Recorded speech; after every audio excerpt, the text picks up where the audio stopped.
When Mary and Keith Harvey met on the job more than 35 years ago, neither one ever expected they would be spending their twilight years together in this apartment. Both were successful accountants and enjoyed half the year in Florida and the rest of the time at their secluded cottage in Gravenhurst. It was when they were getting ready for one of their trips to Florida that Keith noticed something alarming. We had to apply for our passports and she couldn't sign her name. We had seen little things, but that's when it really hit home that there was a major problem. And that's when we went for the diagnosis to find out exactly what it was and what we should do about it.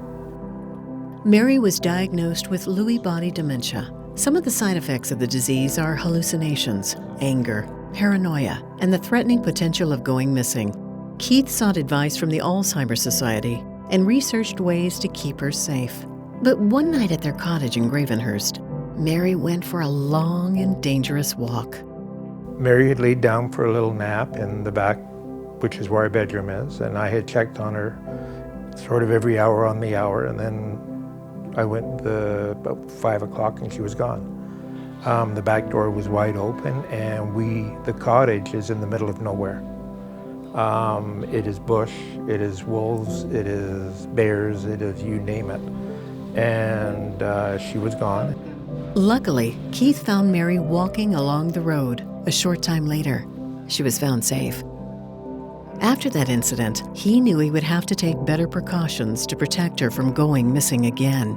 Keith put different types of locks on the doors, registered Mary with the Medic Alert Safely Home program through the Alzheimer Society, installed special alarms to alert him if she gets up in the night, and made sure she carries some sort of identification on her with a number to call in case she goes missing again. Today, Mary spends 3 days a week at the Meadowvale Day program, and Keith participates in a local support group for caregivers.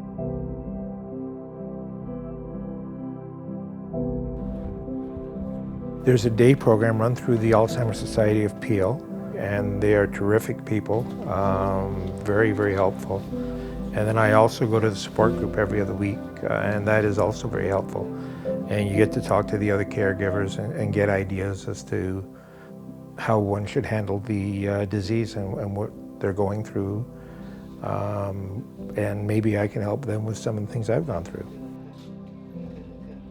Keith says if you are a caregiver, you have to be prepared and take whatever steps you need to protect them. His words of wisdom? The person that you're caregiving now is still the same loving person you decide to spend your life with. And that hasn't changed, it's just the disease has taken over a part of that person. And you're fighting the disease, not the person. And love and hold them anytime you can. We had a really good life. I was spoiled, and I liked that. Things change, and she put in, like the piggy bank, I use a piggy bank analogy. She put into the piggy bank for 30 years, so it's my turn to put a little bit back in.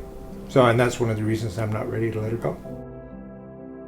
The Harveys wanted to share their personal journey in hopes of helping others who may be experiencing the same thing.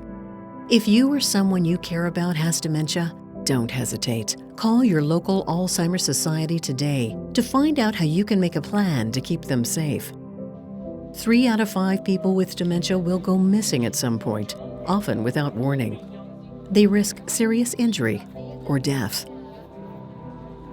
It's never too early to plan. The Finding Your Way program from the Alzheimer Society can help you. For people with dementia, every step counts.